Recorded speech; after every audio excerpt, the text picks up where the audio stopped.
Hello, YouTube world, and greetings from somewhere in LA. It's Dalila, and I'm continuing my DVD series. This would be part 8. These are This is a series in which I determine what DVDs I'm keeping and which ones I'm giving away. Um, I'm going to be moving into a smaller space and trying to adopt a more minimalist lifestyle. And I'm trying to kind of purge myself of a bunch of stuff that I've held on to over the years. And these DVDs are some of them. So there's some DVDs that I'm keeping for just to have for my collection, and then some that I'm going to be giving away. So let's go ahead and get into part 8. So this here is OG classic Mean Girls. This came out in about 2004. Um, and I don't even have to explain this movie. It's the cultural impact that this simple teen dramedy had on the culture is pretty evident. Of course, we got Lindsay Lohan in the lead role, Rachel McAdams, Amanda Seyfried. This another quotable movie. I quote it often. It's just it's just really good. I recently saw that this was streaming, I think on Netflix or one of the streamers.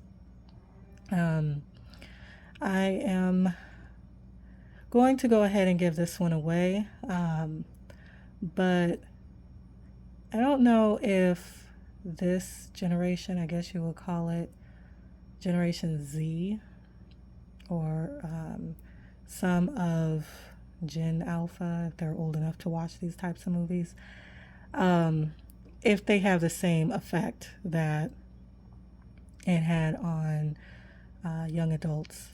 I was about 23, 24 when this movie came out.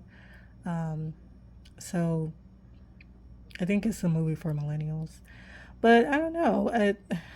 The young folks might connect with this movie. They may not. I'm guessing in a way that movies like Pretty in Pink and I don't know, Say Elmo's Fire. I don't know if those are. I don't know if those are good comparisons, but those are movies that came out in the early '80s that I was really young when those movies came out, and I don't really connect with them because I was really young. And even growing up and becoming an adult and watching them as an adult, I still don't really have a connection with those movies.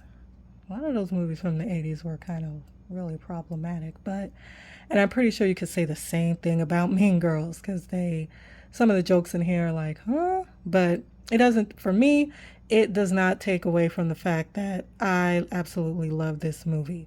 Um, and everything can't be perfect, you know, um, especially if it's supposed to be a reflection of, um, you know, especially if it's supposed to be making um, a statement about society and as a whole.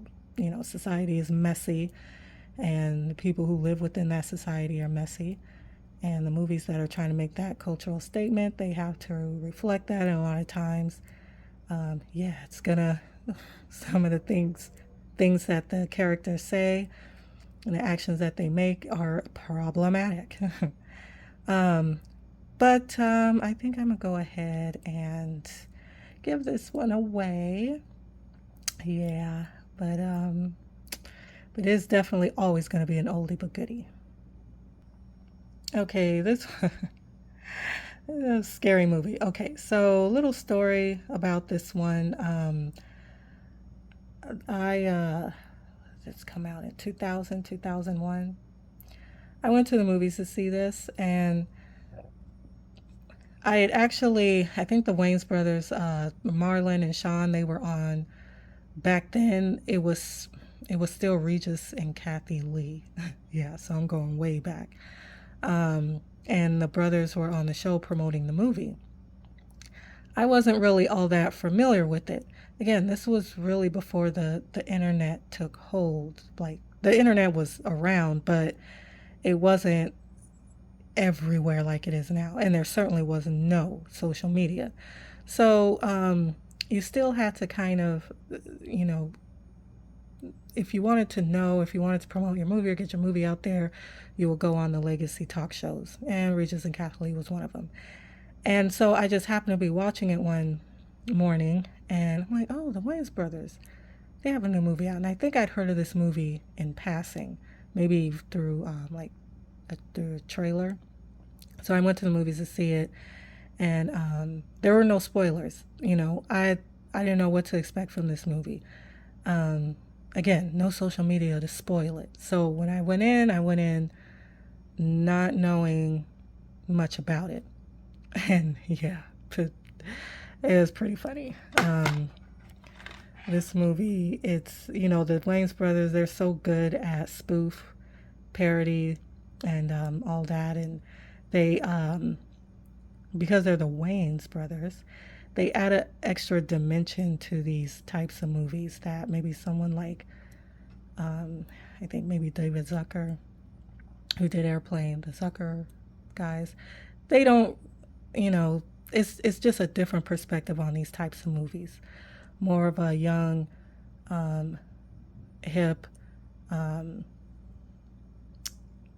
want to say hip hop ish um, perspective that they put to these spoof movies. And that's what they kind of put in Scary Movie. They also did it with I'm Gonna Get You Sucker and Don't Be a Menace to Society While Drinking Your Juice in the Hood. Uh, they've done this before, so this is a classic, and yeah, but I am gonna give this one away.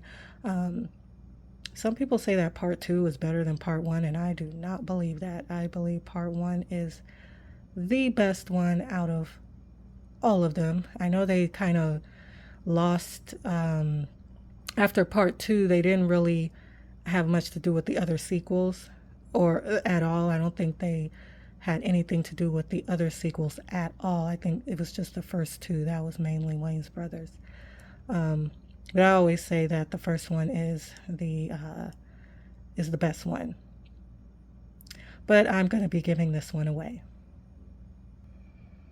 Okay, so this is Up, and um, I don't have to tell people that the first 20 minutes or so of this movie is really what hooks you. Um, and it's such a good story. And it is a movie that starts off one way and then it ends completely different. Um, it's just really good storytelling. It's a reminder of why Pixar became the premier animation studio, and why people love their movies so much. Is because it's such good storytelling. It's not necessarily for kids. Adults can watch these movies and get just as much out of it as, a little kid. Um, yeah.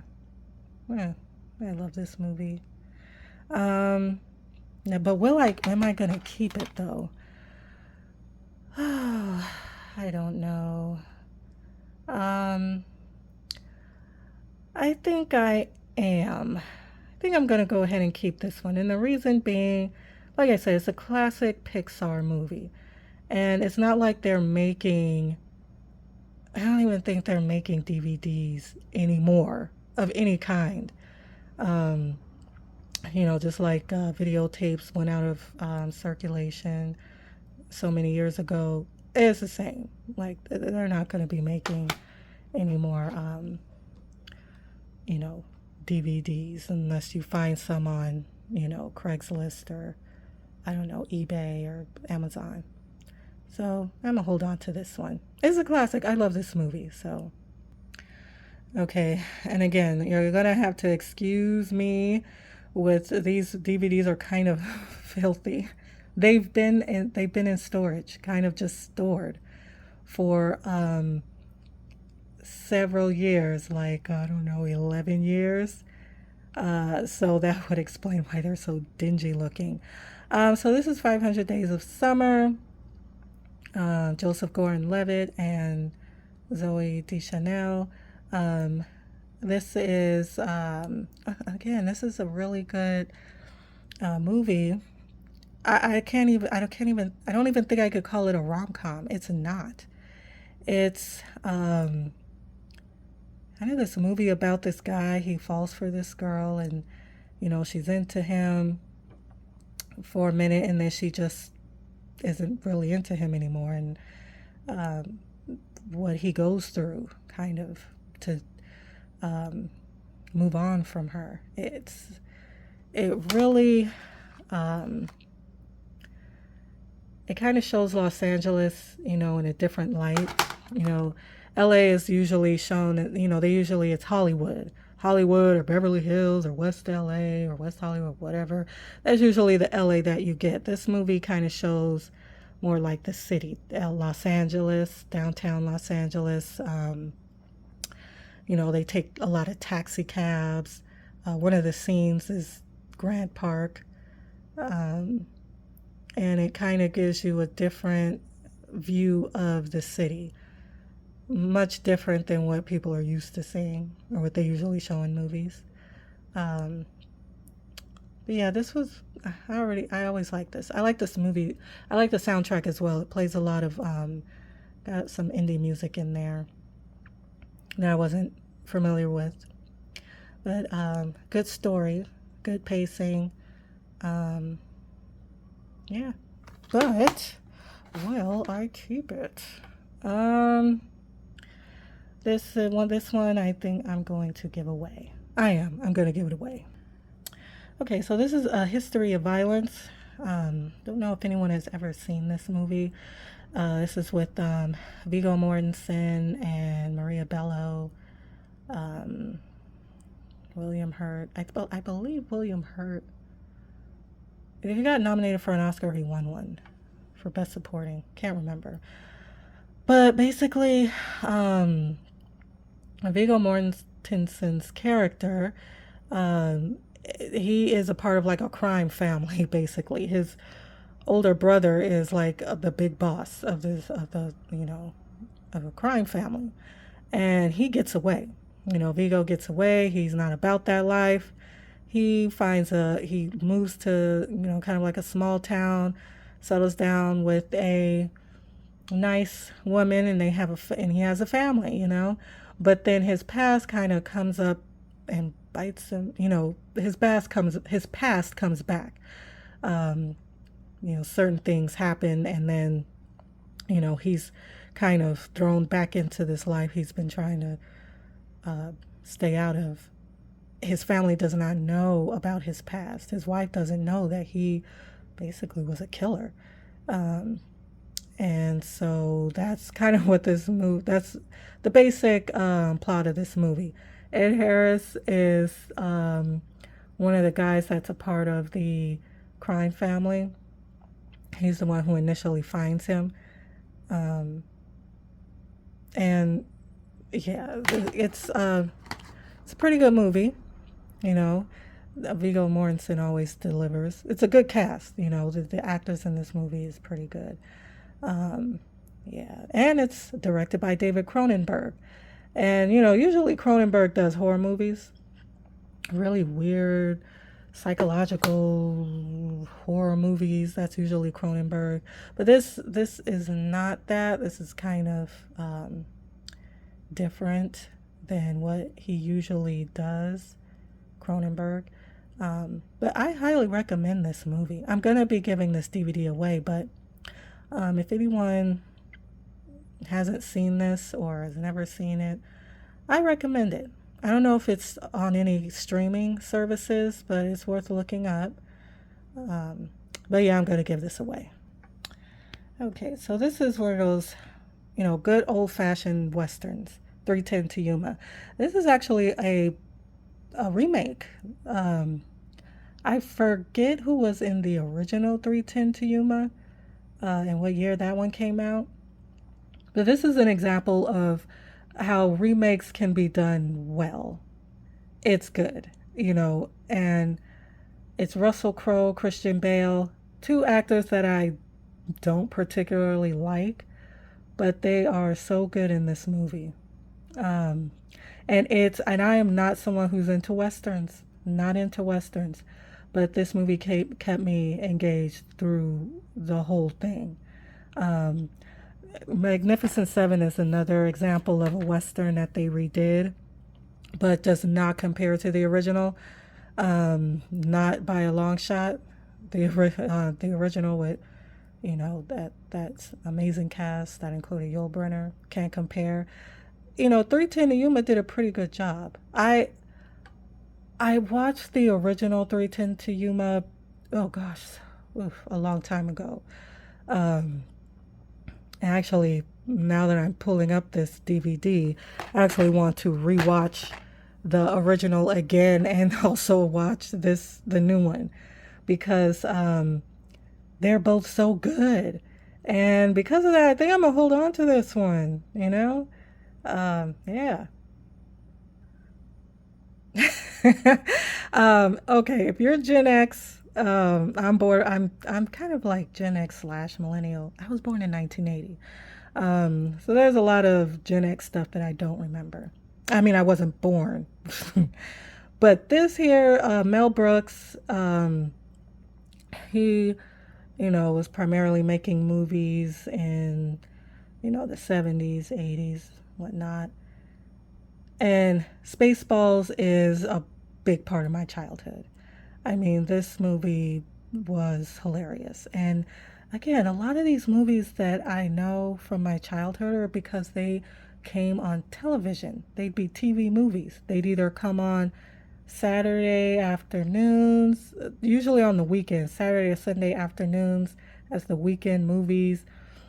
Um, not even sure what channel they would come on, but that's how, me and my sister discovered a lot of these movies. That second run. If it wasn't, if we may have been way too young to see it in the theater, or we may it and then we see it on video, or we may not have seen it on video, but we see it on television. And this is one of those movies.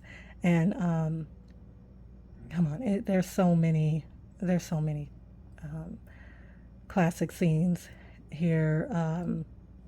Everybody knows about I'm combing, we are now combing the desert, and they got the giant comb. And then he asks the black dudes, and they've got a giant pick running that across the desert.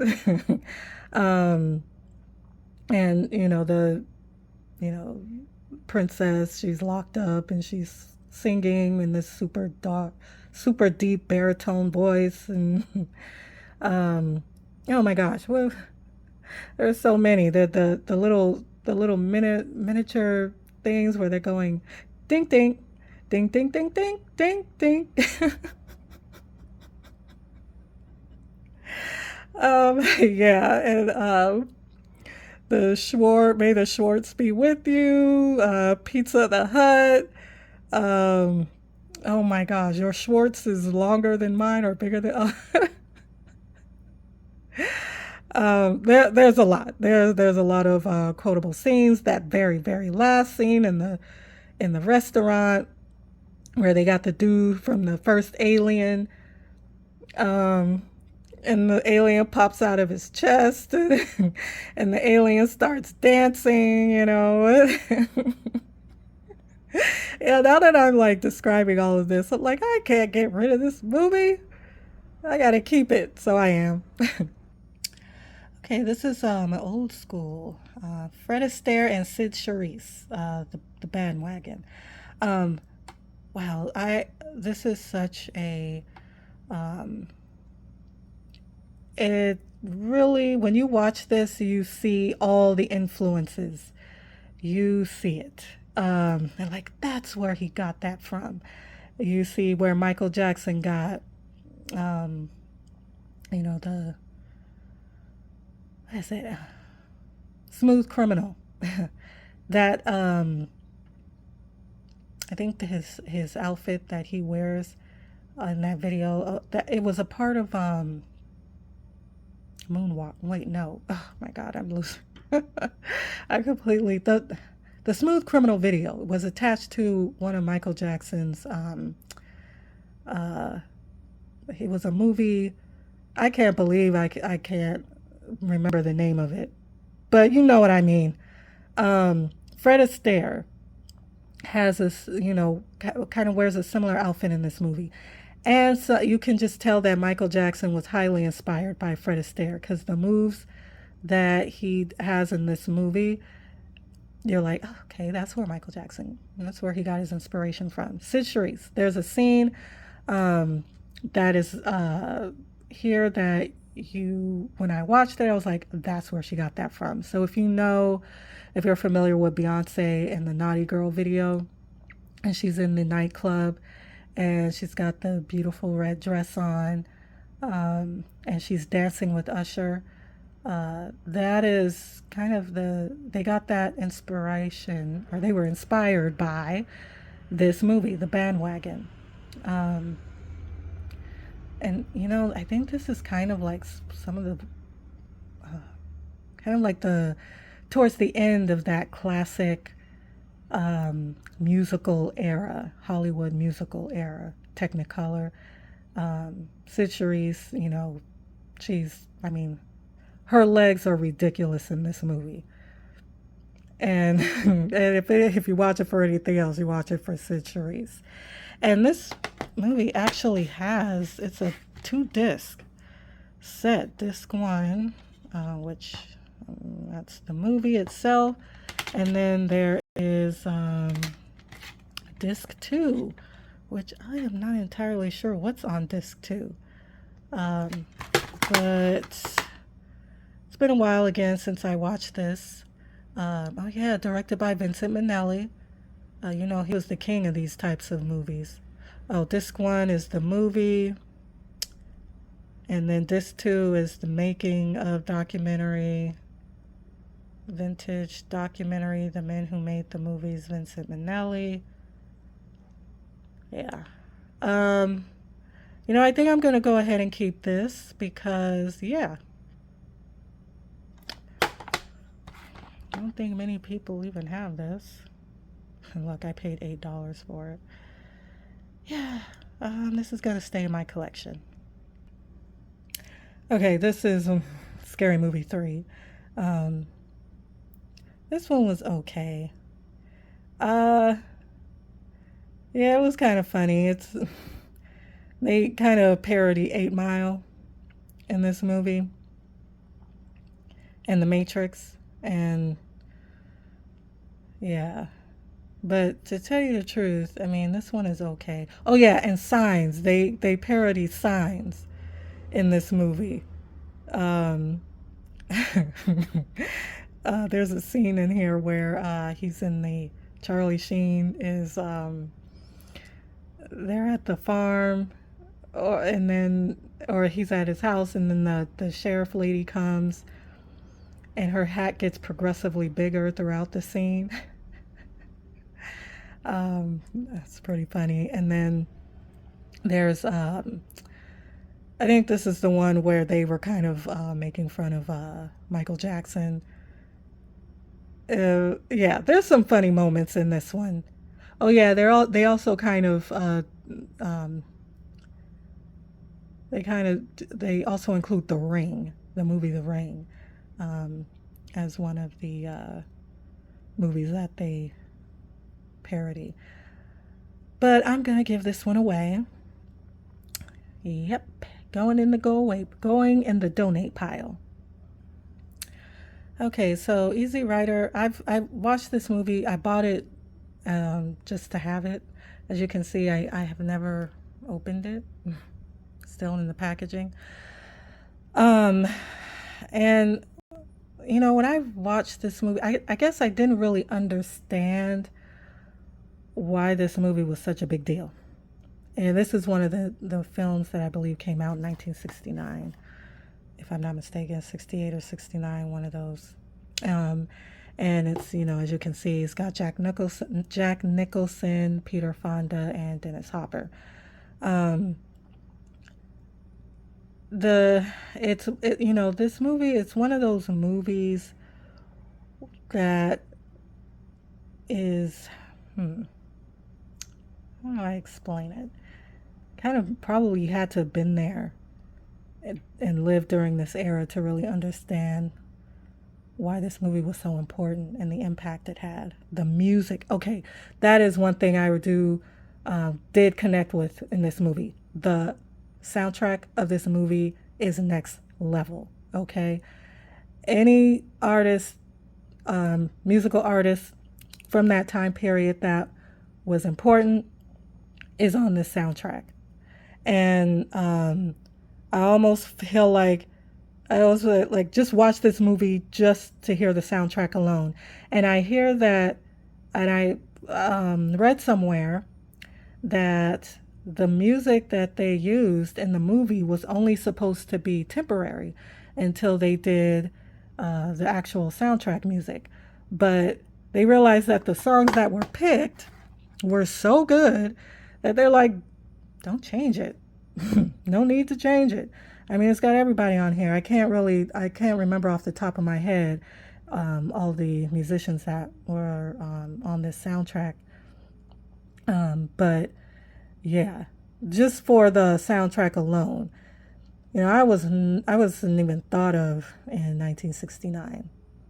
My parents were kids back then, but boy, did that music, the good music um, never gets old. And I was, into that soundtrack. I believe I had downloaded a few songs from it because I enjoyed it so much. Um, but I read a couple of essays on this movie that kind of further explained what was going on in it and why it was such a big deal. The ending's really depressing. Uh, but I'm gonna give this one away. Someone will enjoy it because it's not even open yet. I didn't even open it, so. But yeah, if anyone is ever thinking, should I watch that? I recommend it. Again, don't know if it's streaming or anything, but definitely recommend it. It's a good movie. It's a good movie. Okay, so this is Munich or München, um, based on, I guess München is the German pronunciation, but Munich is pretty much how we pronounce it in the US or whatever. But yeah, I watched this movie in the theaters.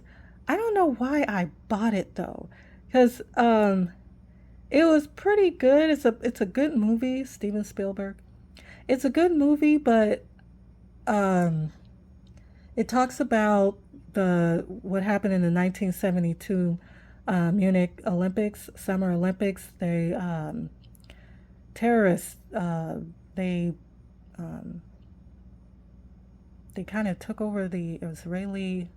They made it into the Olympic Village and was trying to kill the Israeli athletes. And some of the Israeli athletes got away, some of them didn't. And this movie is about them finding out who did it, tracking them down, and taking them out. Um, but yeah, this was pretty good. Um, but I'm going to give this away. Okay, I'm starting to sweat, so I'm about to wrap this up real fast. Yeah, but this one I'm going to be giving away. Okay, so this is Forgetting Sarah Marshall. This is kind of from uh, I forget who, from the guys who brought you the 40-year-old version and Knocked Up. Okay, this isn't Judd Apatow. Uh, it's an Apatow production, close enough. Um, so this is one of my kind of like my one of my favorite movies. It's yeah. Um,